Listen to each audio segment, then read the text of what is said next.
Alkisah di sebuah daerah terdapat seorang raja yang memiliki 4 orang istri. Suatu ketika sang raja jatuh sakit.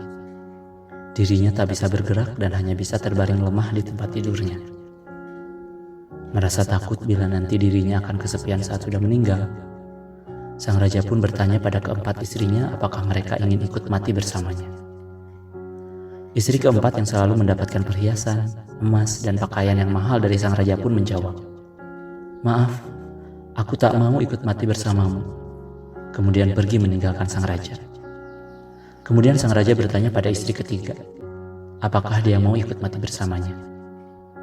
Istri ketiga yang sering dibanggakan, dipamerkan, dan sering diajak pergi ke kerajaan tetangga pun menjawab, "Maaf, aku tidak bisa ikut bersamamu. Aku mencintai hidupku, dan aku berencana menikah lagi setelah dirimu mati." Kemudian sang raja bertanya pada istri kedua pertanyaan yang sama. Istri kedua yang selalu menemani dan membantu saat raja sedang sakit pun menjawab, "Maaf, kali ini aku tidak bisa membantumu dan mengikuti keinginanmu. Tapi saat dirimu mati, aku akan datang ke pemakamanmu." Tiba-tiba terdengar suara dari salah satu sudut.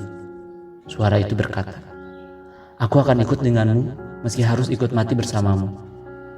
Sang raja menengok ke arah suara itu. Dirinya terkaget begitu melihat bahwa itu suara dari istri pertamanya. Istri yang selama ini sering dia lupakan, sering dia abaikan, dan yang paling terakhir dia perhatikan dari ketiga istrinya yang lain.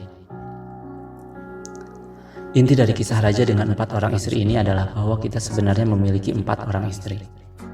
Istri keempat adalah tubuh kita, di mana kita sering mendandani tubuh kita dengan pakaian yang bagus, sepatu mahal, serta barang-barang bermerek, tapi semua itu tidak bisa kita bawa saat kita meninggal. Istri ketiga adalah pekerjaan kita. Terkadang kita sampai lupa diri kalau sedang asik bekerja. Kita sering membanggakan dan sering kita pamerkan pekerjaan yang kita miliki. Tapi pada akhirnya, setinggi apapun kita mengejar pekerjaan kita, tidak bisa kita bawa mati. Dan saat kita mati, maka pekerjaan itu akan jatuh pada orang lain. Itulah kenapa istri ketiga berkata akan menikah lagi. Istri kedua adalah keluarga, sahabat, dan teman kita. Mereka ada ketika kita susah, sedih, dan sakit. Tapi saat kita meninggal, mereka hanya bisa datang ke makam kita dan tidak bisa ikut bersama kita. Dan istri pertama adalah jiwa kita. Kita sering melupakan jiwa kita. Saat kita sudah berkumpul dengan teman hingga lupa waktu, konsumsi yang merusak tubuh, dan sebagainya. Saat bekerja dengan penuh semangat mengejar karir, kita juga melupakan jiwa kita. Begitupun saat kita memiliki pakaian dan perhiasan, terkadang kita rela menderita untuk mengikuti tren pakaian atau perhiasan itu. Itulah kenapa kita harus selalu ingat dengan jiwa kita.